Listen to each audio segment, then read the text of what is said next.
함께할 하나님 말씀 같이 살펴보도록 하겠습니다.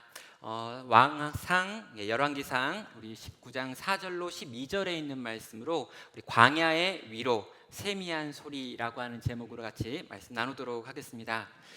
제가 말씀을 시작하기 전에 우리 성도님들께 양해의 말씀을 하나 전해야 될 것 같습니다.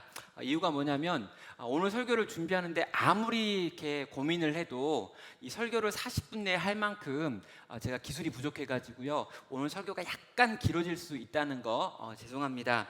왜냐하면 이게 중간에 끊을 수 있는 이야기가 아니다 보니까 이 이야기 하나를 통째로 좀 전하다 보니까 약간 길어질 텐데 끝까지 그냥 들으시면 됩니다.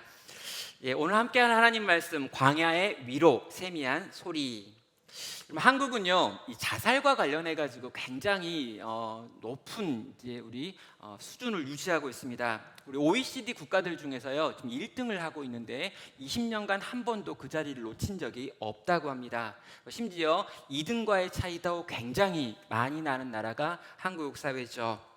그럼 2020년 통계를 보니까 하루에 36.1명이 스스로 생명을 끊고 있는 나라다라고 하는 내용을 봤습니다.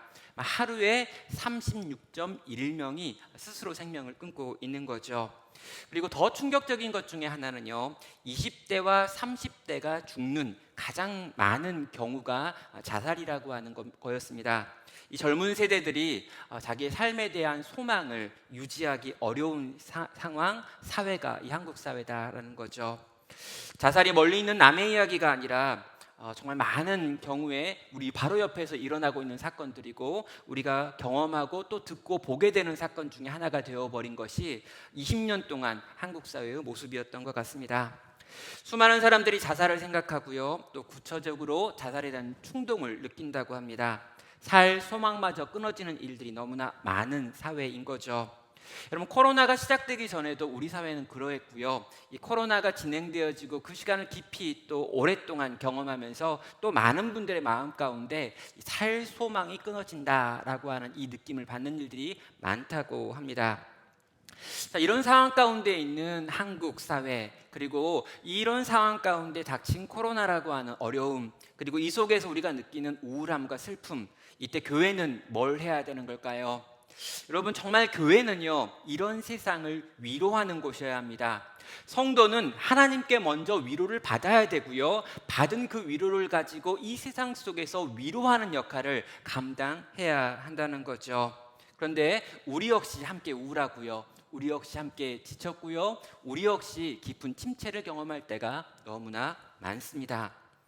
오늘 성경 본문에 들어가 보면은요, 하나님께 나아가서 나의 생명을 좀 거둬가십시오 라고 말하는 선지자가 등장하고 있습니다. 그럼 이 선지자는요, 대충 그렇고 그런 선지자가 아니고요, 구약 성경 전체에서 아주 많은 이적을 행했고 많은 역사를 만들었던 선지자입니다. 그는 아주 강력한 악의 세력이라고 할 수 있는 아합이라고 하는 사람과 싸웠고요, 북이스라엘 전체가 타락했는데 그 타락한 북이스라엘 속에서 복음을 끊임없이 전했던 이 선지자였습니다. 심지어요, 이 엘리야 선지자는요, 우리가 기억하는 것처럼 하늘에서 불을 내리기도 했고요, 3년 6개월 동안 비가 내리지 않았던 땅에 비가 내리게 하는 일도 행했습니다.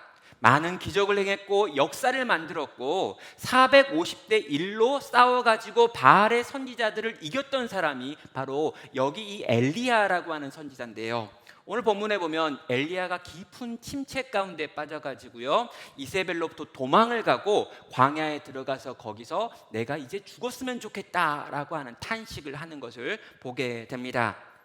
가장 약해 있는 하나님 백성, 가장 약해져 버린 이 선지자, 이 선지자를 보시는 하나님께서 이 선지자들을 어떻게 일으켜 세우는지를 오늘 본문을 통해서 함께 보려는 것이죠. 우리는 엘리야의 이런 낙담한 모습을 보면은요, 쉽게 좀 이렇게 이해가 안 됩니다. 그렇게 잘하던 사람이, 그렇게 훌륭한 사람이, 그렇게 능력 있는 사람이, 또 그렇게 하나님께 훈련받은 사람이 저렇게나 비참해하고 힘들어하고 도망다니고 피곤해하고 억울해하면 되나라는 생각을 하는 거죠. 근데 여러분, 우리는요, 이 엘리야의 비참한 모습, 이 실패한 듯 처럼 보이는 모습, 광야에 널브러져서 사망에 잠을 자고 있는 이 모습을 보면서 위로를 얻을 수 있습니다. 어떻게 해요?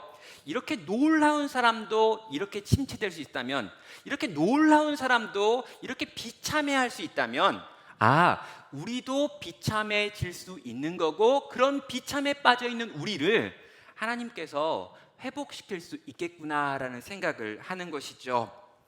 이렇게 위대한 사람도 무너질 수 있다. 그렇다면 나도 무너질 수 있는 거구나. 이렇게 위대한 사람이 이렇게나 비참한 상태 가운데 있을 때 하나님이 일으켜 세우셨다. 그렇다면 나도, 우리도 일으켜 세울 수 있겠구나라고 하는 것을 생각할 수 있다는 거죠. 간단하게 배경을 좀 정리해야 되는데요, 우리가 엘리야가 누군지를 좀 정리할 필요가 있습니다. 그럼 엘리야는요, 사자 같은 사람이었습니다. 여러분, 엘리야는요, 부패한 북이스라엘의 선지자로 활동했고요, 그가 선지자로 활동했던 기간 가운데 가장 오랜 기간은 아합이라고 하는 악한 왕이 통치하던 시기였습니다. 자, 이렇게 악한 아합 왕과 엘리야는 끊임없이 싸웠고요. 그런 싸움 가운데 하나가 뭐였냐면, 갈멜산이라고 하는 산 꼭대기에서 이 바알의 선지자 450명과 엘리야 한 사람이 영적인 대결을 벌였던 장면입니다. 오늘 우리가 읽었던 본문이 19장인데요, 바로 18장을 보면은 이들이 산 꼭대기에 올라가 가지고 거기에 각각 제단을 쌓고요, 여기에 바알의 제단, 여기에 여호와의 제단을 만든 다음에 어느 쪽에 불이 떨어지는가라고 하는 하나님을 향해서 테스트, 시험하는 이 장면이 있습니다. 누가 참된 신인지를 증명해내는 싸움이었고요, 하늘에서 엘리야의 제단 위에 불이 떨어졌고요, 엘리야가 바알의 선지자 450명을 그 자리에서 싸그리 죽이는 내용이 나와 있습니다. 위대한 승리가 있었다는 거죠. 그런데 그 위대한 승리, 엘리야와 하나님 나라 백성의 또 하나님의 영광스러운 승리가 있었던 바로 그 18장의 내용이 끝나자마자 이어지는 19장을 보면 다시 엘리야가 도망가고 있는 모습을 보여줍니다. 2절과 3절입니다. 이세벨이 사신을 엘리야에게 보내어 이르되 내가 내일 이맘때에는 반드시 너의 생명을 저 사람들 중 한 사람의 생명과 같게 하리라. 그렇게 하지 아니하면 신들이 내게 벌 위에 벌을 내림이 마땅하니라 한지라. 그가 이 형편을 보고 일어나 자기의 생명을 위해 도망하여 유다에 속한 브엘세바에 이르러 자기 사환을 그곳에 머물게 하고 라는 말로 19장이 이어지고 있습니다. 그러면 아합 왕의 아내 이세벨이요, 갈멜에서 일어났었던 자기 선지자 450명이 죽었다라고 하는 내용을 듣고요, 너무 화를 내면서 내가 내일 이맘때 너를 죽은 450명이 있는 그 자리로 보내주겠다, 다시 말하면 죽이겠다라고 하는 편지를 보낸 겁니다. 그리고 이 편지를 받은 엘리야가 자기 생명을 위하여 급하게 도망가는 내용이 2절에 나와 있죠. 여러분, 갈멜산 꼭대기에서 그 엄청난 승리를 했던 이 엘리야가요, 이세벨이라고 하는 여자가 쓴 편지 한 장을 받고 도망가고 있는 모습을 보게 되는 겁니다. 분명히 방금 전에는 사자였는데, 방금 전에는 용맹했는데 지금 이 여자의 말에 두려워가지고 꼬리를 말고 막 도망가고 있는 거죠. 도대체 이런 일이 왜 일어나는가라고 우리는 질문해 볼 수 있습니다. 그런데요, 이 부분에 대한 성경의 말은 명확합니다. 야고보서 5장 17절이죠. 엘리야는 우리와 성정이 같은 사람이로되 라고 말하고 있습니다. 그럼 엘리야가 엄청난 기적을 일으킨 게 맞습니다. 하늘에서 비를 내리게 하고 불도 떨어지게 했습니다. 그러나 그의 성정, 그의 마음, 그의 본질은 우리랑 똑같은 상태였다라는 거죠. 엘리야는 우리와 똑같은 사람입니다. 이 땅에 있는 어떤 사람들도 다 동일하게 하나님의 손에 들려서서 쓰임받은 그 순간에는 아주 강력하게 쓰임받을 수 있지만요, 하나님이 잠깐만 떠나셔도 아무것도 할 수 없는 존재가 된다라는 측면에서 엘리야는 우리와 똑같다는 거죠. 여러분, 하나님의 손에 들려서 위대한 승리를 만들어낼 수도 있습니다. 그러나 동시에요, 그 똑같은 사람이 한 여인의 편지를 받고 목숨을 지키기 위해 도망갈 수도 있는 이중성을 가진 게 이 땅에 있는 성도라는 거죠. 엘리야 자신의 능력과 엘리야 자신의 힘으로 이 놀라운 싸움을 싸웠던 것이 아니었고요, 하나님이 쓰실 때, 그 손에 들려있을 때 위대하게 쓰임받은 거지, 하나님으로부터 잠깐만 떠나면 단 하루 만에 이렇게 깊은 침체와 나락 가운데 떨어질 수 있는 것, 그게 인간인 것입니다. 자, 우리와 똑같은 성정을 가지고 있던 엘리야. 그럼 그 엘리야가 왜 이렇게 갑자기 마음이 약해진 걸까요? 아마도 탈진과 자기 연민, 다시 말하면 실망하는 것에서 이렇게 된 것 같습니다. 자, 엘리야는요 엄청난 걸 기대했습니다. 18장에서 엘리야가 하늘에서 불이 떨어질 때요, 3년 반 동안 비가 내리지 않은 안에서 비가 막 쏟아지고 내릴 때요, 그리고 아합이 이 모든 걸 인정하고요, 하나님이 참신이며 거기에 모여있던 많은 사람들이 엎드려서 하나님이 참된 신입니다 라고 외치는 그 순간에, 야, 이제 이 북이스라엘의 어둠의 시기가 끝났구나 라고 하는 생각을 한 거예요.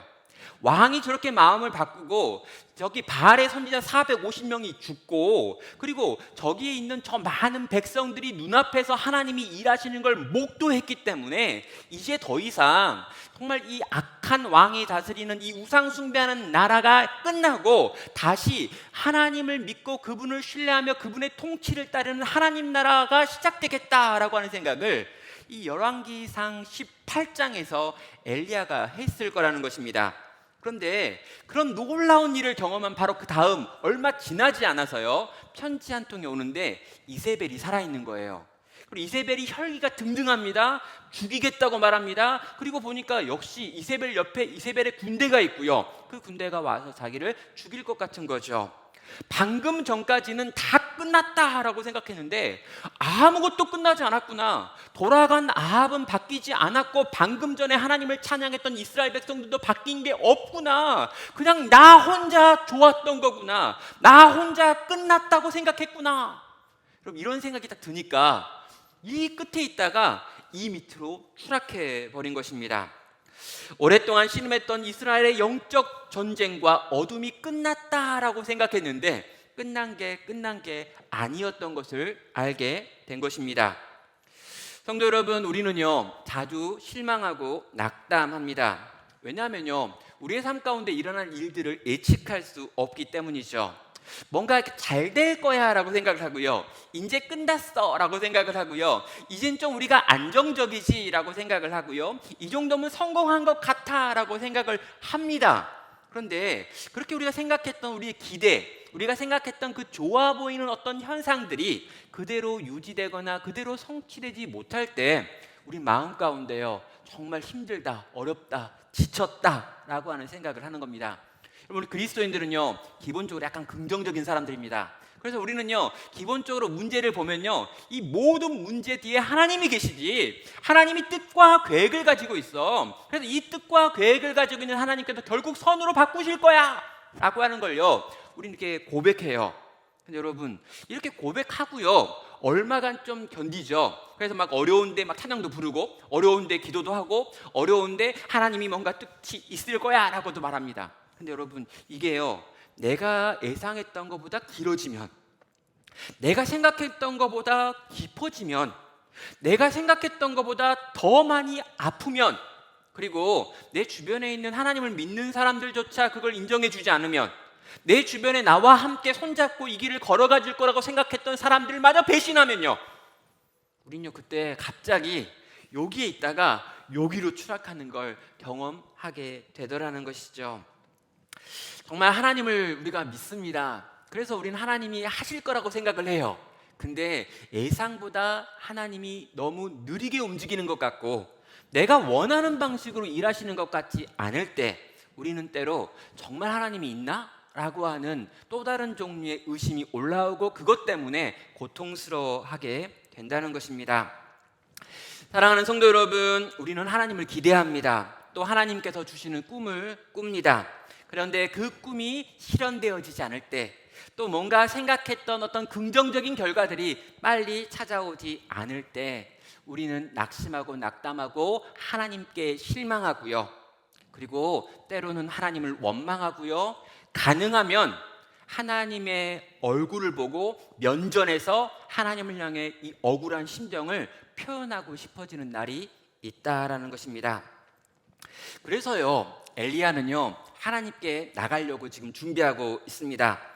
엘리야는요 기대했던 부흥이 임하지 않고요 더 약해지고 악해진 이스라엘을 보게 됐고요, 그래서 마음이 무너졌습니다. 그래서 이세벨의 위협 앞에서 도망가는 걸 선택했죠. 그래서 엘리야는요 지금 유다 땅 브엘세바라고 하는 곳으로 달려가고 있습니다. 여러분 근데요 지금 이 엘리야가요 어디로 도망가고 있는지를 좀 볼 필요가 있습니다. 여러분 이스라엘은요 남유다와 북이스라엘이라고 하는 걸로 이렇게 나눠져 있고요, 북이스라엘이 있고 남유다가 있는데, 여러분 북이스라엘에 살고 있는 사람이 지금 아합이고, 아합이 통치하고 있는 이 북이스라엘의 선지자가 바로 엘리야였습니다.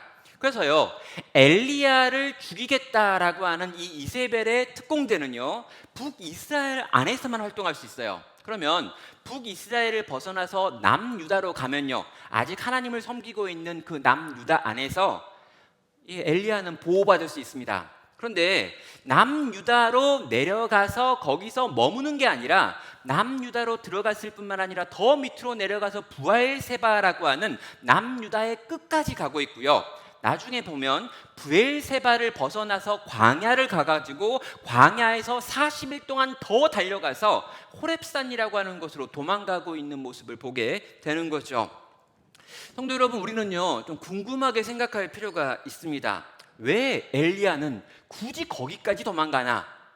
남유다까지만 가면 되는데 북이스라엘도 숨을 데가 있을 텐데 굳이 남유다를 통과해가지고 더 밑으로 내려가고 심지어 광야를 40일 동안이나 걸어가가지고 호렙까지 갈 이유가 뭐냐라고 한번 질문해 보는 겁니다.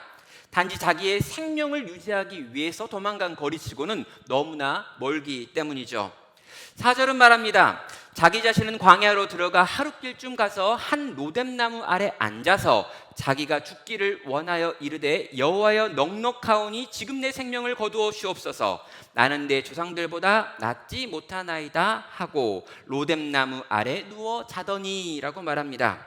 보니까요 남유다의 끝까지 간 것뿐만 아니라 브엘세바라고 하는 이 경계까지 갔던 이 엘리야가 이제 사환을 거기다 두고 너는 네 백성 거기 떠나지 말라고 하고요, 혼자 광야에 들어와서 하루 정도 왔다가 로뎀나무 아래서 누워서 잠들어 있는 모습을 지금 보여주는 거죠. 여러분 엘리야는요 지금 단지 그냥 생명을 건지기 위하여 어디론가 숨고 있는 게 아닙니다. 생명이 위태하여 도망 나온 건 맞는데요, 도망 나와서 그는 어떤 방향을 바라보고 목표를 정해놓고 그 목표를 향해 지금 가고 있다는 거죠. 어디요? 여호와의 산이라고 불려지는 호렙. 다른 말로 하면 출애굽기에 나와 있는 것으로 이렇게 바꾸면 신의 산이라고 하는 곳으로 지금 가려고 하는 것입니다. 성도 여러분, 엘리야가 왜 이 산으로 굳이 가고 있는 걸까요? 여러분 이스라엘의 산이 얼마나 많습니까? 숨을 만한 동굴이 또 얼마나 많은데요. 굳이 광야를 40일 동안이나 걸어가야 되는, 그래서 가서 도착하게 되는 그 산이 뭔가 좋은 산도 아니고 흙으로 가득한 민둥산인 돌산인 호렙인 이유가 뭐냐라고 질문해 봐야 하는 것입니다. 그는요 지금 호렙에 가가지고 누군가를 만나려고 하고 있는 것입니다. 여호와 하나님께서 머무시는 산 호렙, 그리고 이것은 모세가 이스라엘 백성과 함께 출애굽해가지고 율법을 받고 40일간 올라가가지고 하나님을 직접 대면하여 그 영광을 봤었던 그 신의 산. 엘리야는요 지금 하나님을 만나보고 싶은 거예요.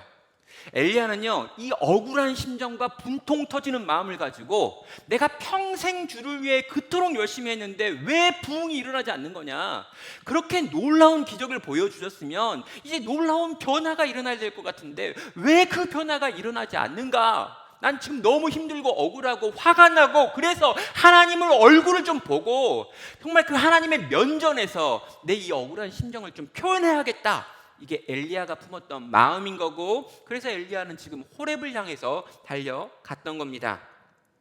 그렇게 가다가요 광야를 하룻길 좀 갔더니 힘이 없어요. 그래가지고 여러분 이 로뎀나무라고 하는 나무가 하나 있으니까 그 나무 밑에 가가지고 거기에 딱 누워가지고 잠들었습니다. 여러분 이 로뎀나무 그러니까 엄청나게 큰 나무, 그래서 이렇게 로뎀나무 카페, 교회들마다 만든 카페들 이름이 로뎀나무가 많은데요, 그런 거 생각하는데 로뎀나무는 기본적으로 가시덤불입니다. 그래가지고요 이 그늘을 잘 만들 수 없고 높이 크지도 않고 가시도 있어요. 그런데 그 로뎀나무라고 하는 걸 하나 보고 저기라도 가가지고 좀 쉬어야겠다라고 생각하고 머리를 들이밀었습니다. 그리고 그 그늘 같지도 않은 그늘 밑에 숨어가지고 잠깐 잠들었던 거죠. 그런데 그때 하나님께서 그에게 찾아오셨습니다. 여러분, 찾아오신 그 하나님을 향해서 엘리야가 하고 있는 말이 뭐냐면, 여호와여 넉넉하오니 내 생명을 좀 취해 가십시오. 좀 나 좀 죽이세요 좀, 이렇게 이야기하는 거죠. 그리고 그러면 하는 말이 뭐냐면, 나는 내 조상들보다 낫지 못합니다 라고 말합니다. 그 앞에 있었던 위대한 선지자들은 이런 어려움이 있어도 끝까지 견디고 버티면서 하나님 말씀을 전했지만 난 그런 종류의 사람 아니거든요. 나는 그렇게 대단한 선지자가 아니니까 이 정도로 충분한 것 같습니다. 그러니 이제 좀 날 죽여주세요 라고 지금 엘리야는 자기 마음 가운데 있는 고통을 토로하고 있는 거죠. 성도 여러분, 우리도 때로 이렇게 되지 않으신가요? 이런 마음이 들 때 없나요? 하나님께 실망했어요, 이런 거요. 뭔가 기대했는데 그 기대가 무너져 버렸습니다. 내가 뭐 크게 잘못한 것 같지도 않은데 모든 상황이 다 꼬여 있는 거죠. 내가 할 수 있는 건 다 해봤는데 일이 안 됩니다. 그래서 화가 나죠. 하나님께 항의하고 싶고, 가능하면 항의를 좀 제대로 해보고 싶으니까 하나님의 얼굴을 보면서 뭔가 대놓고 하나님을 향해 막 한번 소리 질러보고 싶은 그런 마음 들 때가 있지 않으십니까? 여러분, 저는 종종 그런 마음이 드는데 우리 거룩하신 우리 성도님들은 전혀 그런 마음이 없는 것 같아요. 하나님만 만나면 하나님 좋아요, 감사해요, 사랑해요, 축복, 이게 우리 성도님 마음 같은데, 때로 우리는요, 저는요, 정말 하나님을 향해 그렇게 좀 물어보고 싶을 때가 있다라는 것입니다. 저는 목사인데요, 정말 사람의 영혼에 문제가 생기면 그 문제를 돕는 일, 그게 저에게 맡겨진 일입니다. 또 그 일을 하라고 교회가 저에게 사례를 하고 있죠. 영적인 침체에 빠져 있는 분들을 보면서 그분들을 도와줘서 일으켜 세우는 것, 혹여나 그 자리에서 허우적거리고 있는 사람이 있다면 찾아가서 끄집어내야 되는 일을 저는 해야 되는 사람입니다. 그런데 여러분, 이런 제가요, 이 침체에 빠질 때가 있습니다. 그리고 침체에 빠지면 어떻게 됩니까? 아무것도 하기가 싫은 거예요. 아무것도 못합니다. 여러분, 이럴 때 기도해야 되죠, 맞죠? 이렇게 침체에 빠지면 기도해야 되잖아요. 근데 여러분, 진짜 침체에 빠지면 기도가 안 나옵니다. 여러분, 이 모든 상황을 이기려면 말씀을 봐야 되죠. 근데요, 이렇게 침체에 빠지면 말씀이 안 보이고 안 읽혀지는 거죠. 여러분, 이렇게 침체에 빠지면 예배의 자리로 나아가야 됩니다. 근데 예배의 자리로 나아갈 수가 없는 거예요. 가기가 싫은 거죠. 그래서 이제 목사다 보니까 예배에 안 나가면 뭔가 큰일이 벌어질 것 같고, 실제로 큰일이 일어나니까 나가긴 나가지만 실제로 마음이 없이 예배당에 앉아서 그 시간을 그냥 때우는 일이 얼마나 많은가라고 생각을 하는 겁니다. 여러분, 그래서요, 제가 이렇다면 여러분들도 그럴 수 있다는 생각이 있습니다. 제가 이렇다면 여러분들도 그렇게 깊은 침체에 빠져서 아무것도 하기 싫어지는 그때 정말 로뎀나무 같은 그늘 하나 발견해서 그 그늘에다 머리를 집어넣고 거기서 잠을 자고 싶은, 영적으로 그냥 아무것도 하기 싫은 그런 마음의 상태가 될 수 있다라고 생각을 하는 거죠. 성도 여러분, 우리의 영혼의 상태는 어떻습니까? 코로나를 길게 보내면서 우리의 영혼의 상태는 더 어떠해지고 있습니까? 온라인으로 많은 것들이 진행되어지고 있는 상황들, 함께 모이지 못하는 상황들, 훈련들이 잘 진행되지 않는 것들, 성도가 함께 모여서 함께 기뻐하고 즐거워해야 될 여러 가지 것들을 하지 못하는 이 긴 시간을 통과하며 우리들의 마음과 우리의 영적인 상태는 어떤가라고 묻는 거죠. 어쩌면 우리의 영혼도 광야의 상태, 우리 영혼도 깊은 침체의 상태를 걷고 있을 수도 있다는 거죠. 그렇다면 여러분, 이런 상황 가운데 이런 인생, 이런 선지자를 만나신 하나님은 과연 어떤 일을 행하실까요? 하나님이 세 가지 방식으로 이 선지자에게 일하십니다. 첫째는 만져주시는 일이 일어나고요, 둘째는 초청하시는 일이 있고요, 셋째는 말씀하시는 일이 있습니다. 첫 번째, 만지심을 한번 살펴보겠습니다. 5절부터 7절에 있는 내용입니다. 로뎀나무 아래 누워 자더니 천사가 그를 어루만지며 그에게 이르되 일어나서 먹으라 하는지라. 본즉 머리맡에 숯불에 구운 떡과 물 한 병이 있더라. 이에 먹고 마시고 다시 누웠더니 천사가 또 다시 와서 어루만지면서 이르되 일어나 먹으라, 내가 갈 길을 다 가지 못할까 하노라 하는지라 라고 하는 부분이 나와 있습니다.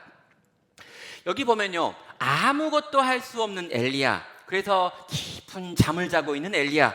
하나님을 향해 소리를 막 지르다가 억울하고 화가 나고 원망스러워도 막 소리를 지르다가 이제 좀 죽여주세요 라고 외치다가 힘들어서 잠들어 버린 이 선지자가 있습니다. 근데 그에게 여호와 하나님께서 천사를 보내셨다라고 말하죠. 근데 여러분, 천사인지 하나님인지 정확하진 않습니다. 그런데요, 천사, 여호와의 천사, 또 인간의 몸을 입고 이 땅 가운데 오시는 성자 하나님께서 지금 오셨단 말이에요. 오셔가지고 하는 일이 있습니다. 여러분, 하나님이 오셨다, 천사가 왔다라고 하면요, 이 엘리야처럼 싸가지가 없는 애가 나타나면 어떻게 해야 될까요? 막 혼을 내야죠. 네가 도대체 뭔데 하나님을 향해 원망하느냐? 너에게 준 사명도 끝내지 않고 왜 죽여달라고 말하느냐? 아니, 생명이 얼마나 귀한데 그 생명 끊어달라고 이제 요구하느냐? 라고 말하며 혼내실 수도 있을 것 같습니다. 근데 그렇게 하지 않으시죠. 엘리야를 책망하지 않으십니다. 어떻게 합니까? 어루만지시고 먹이시고 재우시는 일을 2차례나 반복하고 계시죠. 하나님께서 엘리야의 잘잘못을 따지고 계시지 않은 겁니다. 엘리야를 보면서 너 이게 잘못됐고 이게 잘못됐고 이런 생각은 틀렸고 이렇게 생각하면 안 되는 거야 라고 지금 가르치고 있지 않아요. 왜요? 엘리야의 상태를 정확하게 아시니까요. 지금 엘리야는요, 귓구멍이 막혔습니다. 안 들려요. 뭘 설명해도 납득이 안 됩니다. 뭘 설명해도 이해할 수가 없어요. 왜요? 마음이 지금 온통 꼬여 있으니까요. 그래서 하나님께서요, 이 엘리야의 상태를 정확하게 아시기 때문에 엘리야에게 하시는 일이 있습니다. 일어나라. 어루만지죠. 그런 다음에 준비하셨어요. 떡과 이 물을. 그래가지고 그걸 또 먹입니다. 그런 다음에 더 자라. 그래가지고 또 재워요. 또 이렇게 막 자고 있는데 너무 오래 자면 자다가 힘들잖아요. 자다가 지칠 수 있습니다. 그래서 또 깨워요. 그런 다음에 준비한 걸 또 먹입니다. 또 어루만져줍니다. 또 한 번 더 자라. 끝까지 가려면 힘이 필요한데 이런 거 먹고 힘내서 가야지 라고 말씀하시면서 그를 일으켜 세우시고 그를 어루만지시는 하나님의 모습이 나와 있는 겁니다. 엘리야가 이 모든 상황을 감당할 수 없다는 걸 아셨기 때문에, 엘리야 스스로 이 모든 상황을 이길 수 없다는 걸 아셨기 때문에 하나님께서 분명히 혼내야 될 상황이지만 혼내지 않으시는 거죠. 매를 들어야 될 것 같은데 지금 매 맞을 체력이 없다는 걸 알고 있는 겁니다. 그래서 망가져서 너무나 망가져 있는 이 엘리야, 정상적으로 반응할 수 없는 이 엘리야를 위해서 하나님께서 친히 이를 어루만지고 먹이시고 재우시는 일들을 행하고 있는 거죠. 여러분, 이 모습이 어떤 모습입니까? 여러분, 상처 입은 양이 있는데요, 이 양을 지키는 목자는 이 양이 뭘 잘못했는지 묻기 전에 먼저 이 상처를 싸매고 치료하시는 것입니다. 광야에서 죽어가는 선지자를 일단 살려놓고 보는 거죠. 이게 우리가 믿는 여호와 하나님이십니다. 이분이 우리의 목자십니다. 이분이 자기의 전부를 내어주시기까지 우리를 사랑하신 바로 그분이다 라고 하는 거죠. 성도 여러분, 이 사랑을 가장 잘 보여주는 곳이 어디입니까? 바로 십자가입니다. 하나님께서 인간이 죄인이었을 때 하나님을 위하여 어떠한 종류의 선도 행하지 못하는 바로 그때에 하나님을 향해 원수되어서 하나님을 향해 끊임없이 그 죄라는 것으로 하나님을 공격하고 있었던 바로 그때에 우리 하나님께서 당신의 아들을 우리에게 내어주심으로 우리를 그 사망에서 생명으로 옮겨주셨습니다. 여러분, 우리가 뭔가 했기 때문에 건진받은 게 아니고요, 그분이 우리를 사랑하셨기 때문에 그 바닥에서 우리를 건져내시는 이야기가 십자가에서 우리 주님이 우리 가운데 행하신 일이라는 것입니다. 여러분, 죄의 삭은 사망입니다. 우리는 다 죽을 수밖에 없었습니다. 우리는 하나님의 은혜를 경험할 만한 그 어떤 것 하나도 가지고 있지 못했습니다. 그런데 그런 우리를 위해서 하나님께서 일방적으로 로뎀나무 아래로 찾아오셨습니다. 일방적으로 사망의 잠을 자고 있는 우리들에게 찾아오셨습니다. 우리를 어루만지시고요, 우리에게 물과 먹을 것을 먹이시고요, 다시 일으켜서 힘을 내게 하셔서 우리로 하여금 다시 자고 걷고 나아갈 수 있게 만들어 주셨다는 거죠. 여러분, 이 일이 어떻게 일어날 수 있을까요? 히브리서 4장 15절은 이렇게 말합니다. 우리에게 있는 대제사장은 우리의 연약함을 동정하지 못하실 이가 아니요 모든 일에 우리와 똑같이 시험을 받으신 이로되 죄는 없으시도다. 무엇입니까? 우리 예수님께서요, 우리를 너무 잘 아시는 거예요. 우리가 얼마나 약한지 또 악한지, 한 번 넘어가면 왜 일어날 수가 없는지 약간 거북이 같아요. 그걸 한번 뒤집어지면요, 내 힘으로 못 일어나요. 막 바둥바둥 거릴 수는 있는데 일어날 만한 힘이 없어요. 그래서 누군가가 도와줘야 된다는 것, 우리에게 있는 대제사장은 우리를 너무나 잘 아시기 때문에 우리를 거기서 그렇게 일으켜 세우신다라는 것입니다. 이건 원고에 없는 이야기인데요, 제가 지난주에 설교할 때 이런 이야기를 한 게 있습니다. 이 소울푸드라는 이야기를 좀 한 적이 있어요. 그래가지고 어떤 사람이 힘들고 어려울 때 정말 이렇게 생각나는 음식이 있다. 근데 그 음식은 그 음식이 맛있어서가 아니라 힘들다라고 하는 사인인 거고, 그걸 먹으면서 이 힘듦을 좀 이겼으면 좋겠다라고 하는 사인이라고요. 그러면서 제가 저에게 있는 소울푸드가 뭔지 말 안 했습니다. 왜 그랬을까요? 제가 저의 소울푸드는 이겁니다 라고 말하면 우리 저를 너무너무 사랑하시는 우리 성도님들이 그 주간 내내 그 음식을 저한테 보낼 거라는 걸 알기 때문이죠. 끝까지 제가 그 소울푸드를 말하고 싶었는데 말하지 않고 지난주 설교 때 소울푸드라는 게 있습니다, 끝, 이렇게 했어요. 근데 여러분, 정말 신기하고 놀라울 게요, 주중에 그 소울푸드가 저에게 도착을 했습니다. 여러분, 그건 그냥 다른 사람이 거의 안 먹는 거예요. 근데 그걸요, 어떤 분이 생각하다가 목사님만 먹었으면 좋겠다 해가지고 보내주셔서 그걸 받아서 제가 먹었습니다. 여러분, 저는 절대 말 안 했는데요, 아무한테도, 심지어 제 아내한테도 말 안 했는데요, 제가 그걸 말하면 저를 사랑하는 제 아내가 또 그걸 해주겠죠. 그래가지고 제가 말도 안 했어요. 근데 여러분, 하나님께서 저에게 보내주셨습니다. 여러분, 저는 하나님을 생각할 때요, 하나님이 저 먼데 계신 하나님을 생각한다면 여러분 틀렸다고 생각해요. 하나님이 저 끝에 계신 저 우주를 창조하시고 우주를 운행하시는 나랑 관심 없는 그 하나님, 저는 아니라고 봅니다. 하나님은 분명 초월적이십니다. 그러나 내재적이시죠. 하나님은 우리의 상황을 아십니다. 우리의 연약함을 아십니다. 우리가 뭐 때문에 울고 뭐 때문에 서러운지 뭐 때문에 아픈지 아십니다. 그래서 그 일들을 우리 가운데 행하시는 분이죠. 그분은 어루만지십니다. 그분은 우리를 안아주십니다. 그분은 우리를 먹이십니다. 우리를 마시게 하십니다. 우리를 재우시고 또 일으켜서 힘을 내서 어느 곳 그곳을 향해 나아갈 수 있게 만드시는 분이라는 거죠. 두 번째로 하나님의 위로는요, 8절부터 9절에 나와 있는 초청입니다. 하나님의 안아주심을 경험한 엘리야는요, 그 로뎀나무 아래에서 몸과 마음의 회복을 경험합니다. 그리고 이제 어디론가를 가야 되는 거죠. 그럼 로뎀나무가 이 사람을 회복한 게 아니에요. 로뎀나무로 찾아오신 우리 하나님께서 이 사람을 지금 회복시켜 놓은 거죠. 그는 힘을 내 가지고요, 그가 처음에 가려고 했던 그 호렙을 향해서 이제 출발을 합니다. 그럼 40일 40야라고 하는 40일 동안 내내 가야 되는 그 먼 길을 걸어갈 수 있는 힘과 능력을 하나님께서 그에게 부어주셨기 때문에 그는 거기를 갈 수 있었죠. 8절은 말합니다. 이에 일어나 먹고 마시고 그 음식물의 힘을 의지하여 40주 40야를 가서 하나님의 산 호렙에 이르니라.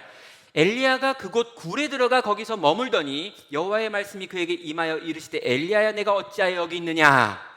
엘리야는요, 시내산 중에서도 어떤 동굴을 찾아가지고 그 동굴에 들어가서 거기 머뭅니다. 그런데 여기 나와 있는 그곳 굴이라고 되어 있는 이 표현이요, 정관사가 붙어 있어요. 뭐냐면 그 굴이라는 그 굴. 여러분, 이스라엘 백성들이 가지고 있는 이 호렙산이라고 하는 산에 있는 그 굴은 도대체 뭘까요? 여러분, 40주야나 떨어져 있는 먼 데 있습니다. 광야를 통과해야 되는 굉장히 힘든 곳이에요. 근데 이스라엘 백성들의 마음 가운데, 선지자의 마음 가운데 그 굴이라고 하는 굴이 있는 거예요. 시내산에 많은 굴이 있는데 어떤 특정한 굴 하나가 있고 엘리야는 바로 그 굴에 갔다라고 하는 걸 그곳 굴이라고 하는 이 표현이 보여주고 있습니다. 이 굴은 어디입니까? 시내산 중에서도 어떤 특별한 역사가 일어난 굴이죠. 신앙의 전설이 담겨 있는 굴입니다. 어떤 굴입니까? 바로 모세가 여호와 하나님의 영광을 목도했던 바로 그 굴이죠. 출애굽기 33장 21절과 23절에는 이렇게 말합니다. 여호와께서 또 이르시기를 보라, 내 곁에 한 장소가 있으니 너는 그 반석 위에 서라. 내 영광이 지나갈 때 내가 너를 반석 틈에 두고 내가 지나가도록 내 손을 너를 덮었다가 손을 거두리니 내가 내 등을 볼 것이요 얼굴은 보지 못하니라 라고 말합니다. 여기 보면은요, 너를 반석 위에 세운다라고 이야기하고 한 장소를 정했다라고 이야기하고 너를 반석 틈에 두었다라고 하는 표현들이 나오고 있습니다. 여러분, 여기 나와 있는 이 반석 틈이라고 하는 게 뭘 의미하느냐라는 거죠. 여러분, 이 매튜 헨리라고 하는 청교도 신학자는요, 요 본문을 이렇게 묵상하고 요 본문을 주의하면서 이런 방식으로 이 부분을 풀어냅니다. 바위 위에는 모세가 하나님의 선하심과 영광을 볼 수 있는 적당한 자리가 있었다. 호렙산의 그 바위는 바위이신 그리스도의 표상이었다. 즉 그리스도의 바위는 피난처, 구원 그리고 능력의 반석이시다. 이 반석 위에 서 있는 자는 행복하다. 그 갈라진 틈은 그리스도가 때려지고 십자가에 못 박히고 상처나고 살해된 것의 상징이다라고 말하고 있습니다. 바로 그곳에 찾아간 거죠. 여러분, 엘리야는요, 바로 그곳, 모세가 하나님의 영광의 등을 보았던 그곳, 그리고 이곳이 곧 예수 그리스도 이후에 우리 가운데 오셔서 죄인이 하나님을 만났음에도 불구하고 살 수 있게 만드시는 그분의 능력으로 가득한 곳, 바로 예수 그리스도라고 하는 반석 그 틈으로 지금 초청을 받은 것입니다. 사랑하는 성도 여러분, 엘리야가 알고 있는 게 있습니다. 뭐냐면요, 하나님을 만나려면 하나님이 정하신 곳에 가야 된다는 거예요.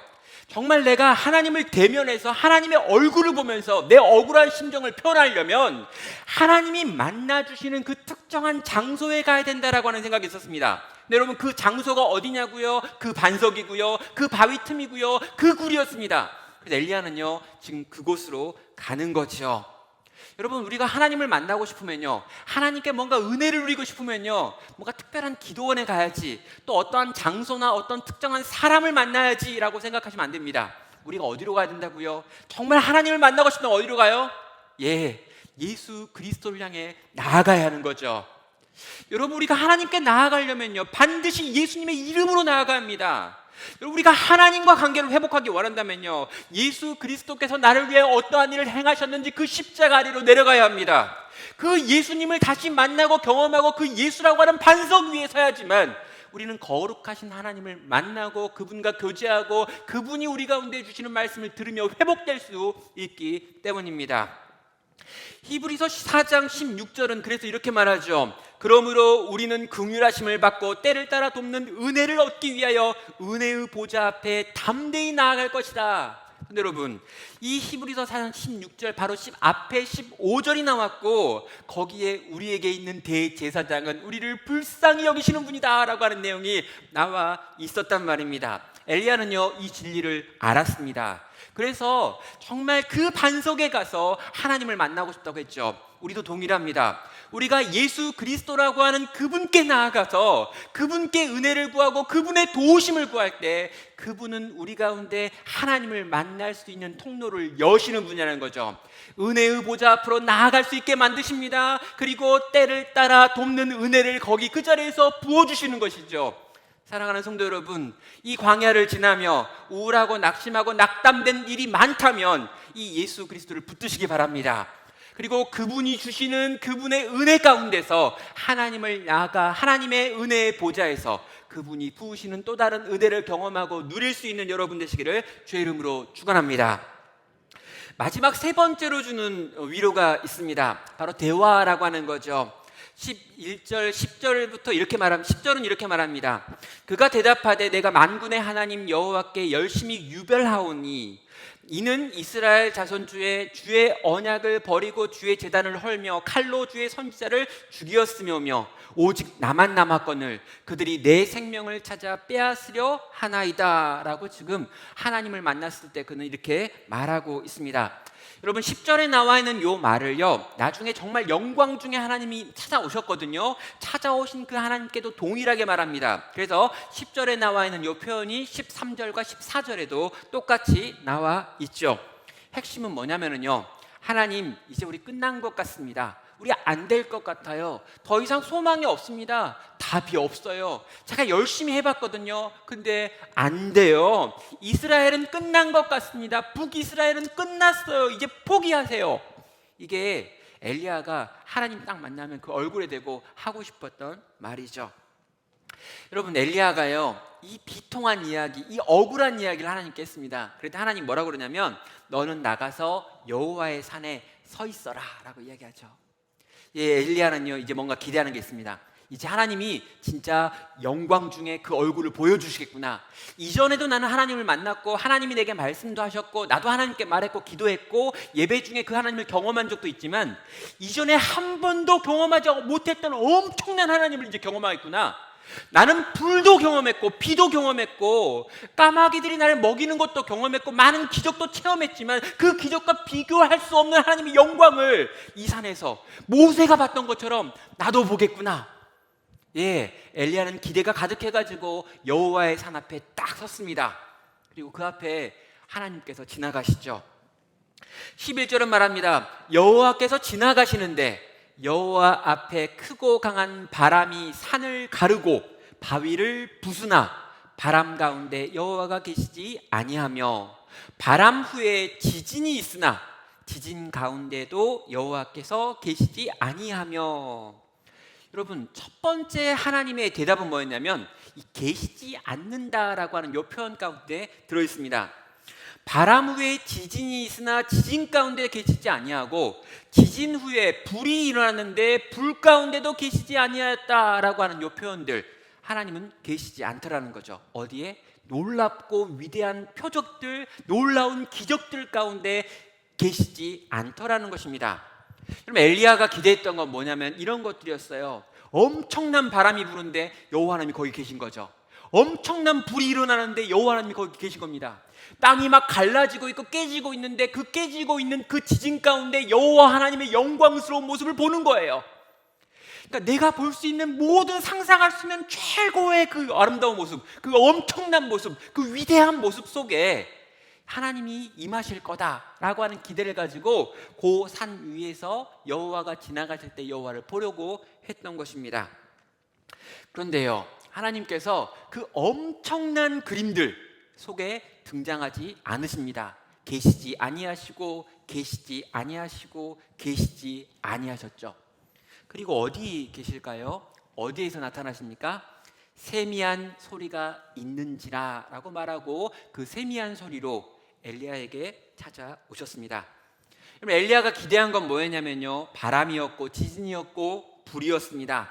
바람과 지진과 불로 하나님께서 임하셔서 그 엄청난 능력을 보여주시면서 자기를 드러내실 때 그 하나님을 내가 보고 막 감탄하리라, 이런 생각을 했던 거죠. 그런데 하나님은 아니다라고 말합니다. 성도 여러분, 우리가 광야를 지나면서 인생에 꼬여 있을 때, 일들이 해결되지 않을 때 우리의 마음 가운데도 비슷한 이 기도가 있습니다. 뭐냐면, 하나님 이걸 좀 기적적으로 해결시켜 달라고, 이걸 좀 뒤집어 엎어 달라고, 요 문제를 뒤집으시는 하나님의 놀라운 능력을 좀 체험하게 달라고. 아니, 내가 알지도 못하는 어떤 어르신이 유산으로 나한테 이런 돈 좀 남기는 거, 이런 거 좀 체험했으면 좋겠다고.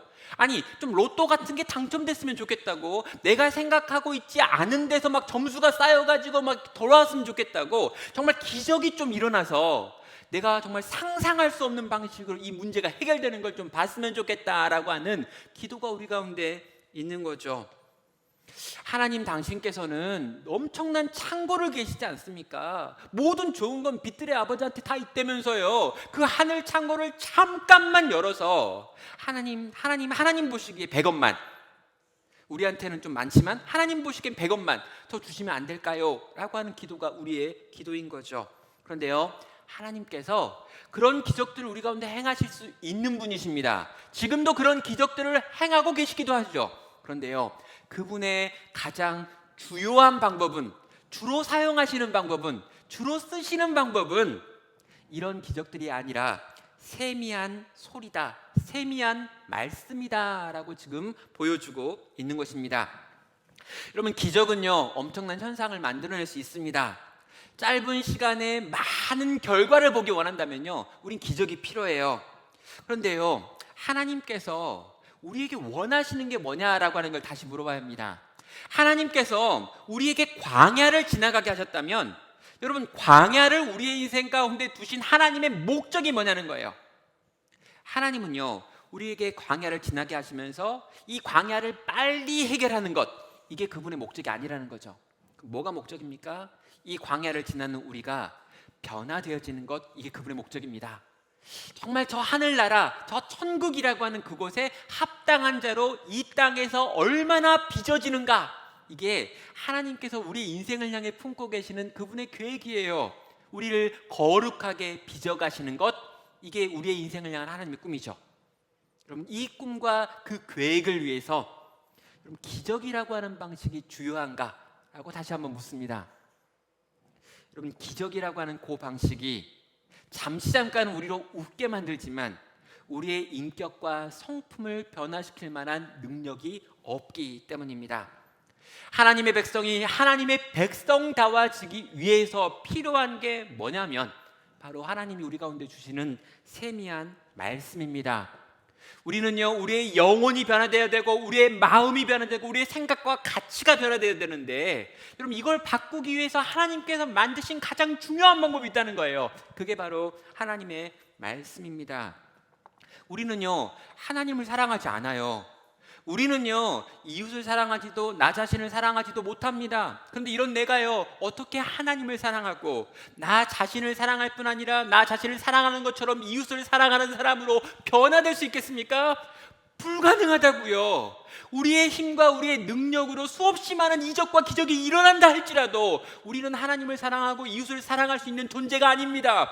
그런데요, 그런 우리가요, 하나님의 말씀을 듣고요, 그 세미한 하나님의 말씀이 깨달아지고요, 그 말씀이 우리 속에서 역사하고요, 그 말씀이 내 혼과 영과 관절과 골수를 찔러 쪼개는 일들이 일어나고요, 내가 어디로 가야 할지, 어떻게 가야 할지, 어떻게 생각하고 어떻게 말해야 될지를 가르치고 권고하시기 시작할 때요, 여러분, 우리는요, 어느 순간 그렇게 변화되고 있는 나를 보게 되더라는 거죠.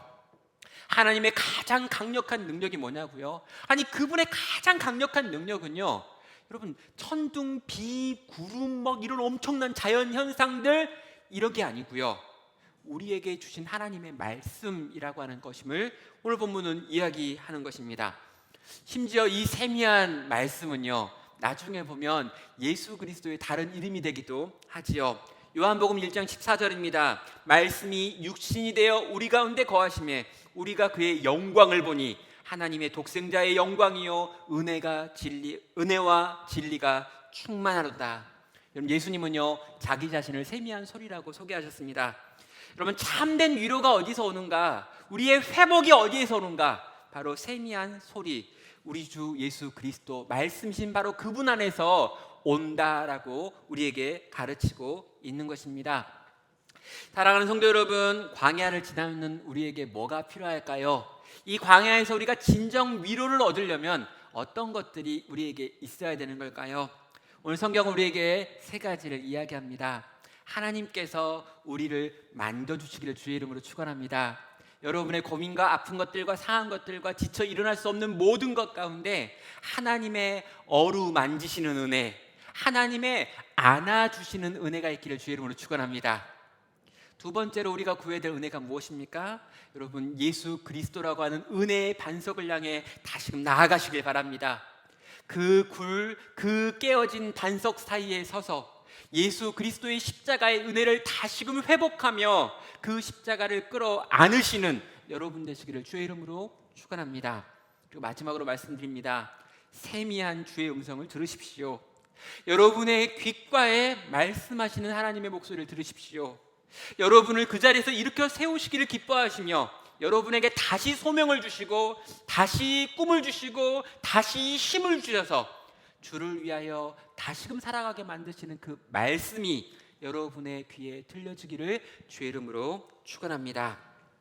이 광야에서 우리 주님이 주시는 참된 위로를 경험하며 다시 일어나 우리가 달려가야 될 그 길들을 또 걸어갈 수 있는 귀하고 복된 나눔교회 모든 성도 되시기를 주님의 이름으로 축원합니다. 지금 우리 들은 말씀을 가지고 함께 잠깐 기도하겠습니다. 하나님, 정말 우리를 위로하여 주십시오. 그리고 이 위로를 경험한 우리가 누군가의 위로자가 되게 해주십시오. 내가 먼저 하나님이 나를 어떻게 위로하시는지 경험하게 해주십시오. 광야를 지나며 나도 지치고 나도 힘들고 나도 버겁습니다. 주님, 나를 위로하십시오. 그리고 그 큰 위로를 받아 그 위로 때문에 내가 또 우리 교회가 이 세상의 위로자가 되게 하여 주십시오. 이 시간 들은 말씀을 품고 함께 같이 기도하겠습니다. 하나님 아버지,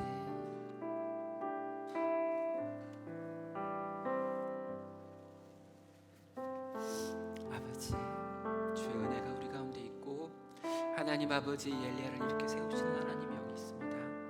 로뎀나무가에서 죽기를 구했던 한 선지자를 하나님께서 이렇게 섬세하게 이렇게 세우시고 살리시고 고치시고 회복시키신 이야기를 보았습니다.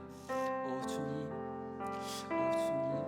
내가 그 반석에서 하나님을 보기 원하옵고 그 하나님께서 내게 들려주시는 그 세미한 음성 듣기 원합니다. 주여, 내가 당신의 어루만지심을 경험하기 원하옵고 주여 하나님, 당신의 먹이시는 것과 입히시는 것들을 경험하며 주가 가라고 하시는 그 길을 걸어가는 나와 우리가 되게 하여 주시옵소서. 오 성령님, 우리 사랑하는 우리 성도들 가운데 찾아와 주셔서 주여 내 백성을 위로하라 하셨사오니 주여 하나님 아버지, 이 백성을 위로하시는 주의 음성 있게 하여 주시옵소서. 세미한 소리를 듣는 가운데 주의 위로를 받게 하시고 하나님이 우리를 어떻게 사랑하시며 얼마나 사랑하시지 알게 하시고 그로 인하여 새 힘을 얻어서 또 일어날 수 있는 아버지 그들 되게 하셔서 주여 이 고통의 땅, 아픔의 땅, 상한 땅 속에서 하나님의 위로자가 되어 살아갈 수 있는 우리 많은 교회 모든 성도들 또한 되게 하여 주시옵소서.